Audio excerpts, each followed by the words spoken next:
మోహపు చూపులే నా ప్రభువుకు శాపమై మోమున ఉమ్ము వేయబడినది.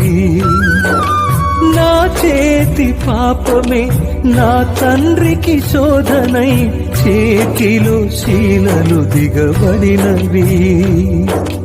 నా మోహపు చూపులే నా ప్రభువుకు శాపమై మోమున ఉమ్ము వేయబడినది.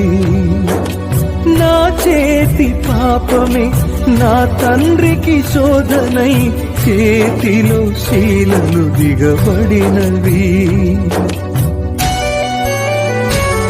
అది ఎవరి కోసమో తెలుసుకో, అది నీ కోసమే నా కోసమే.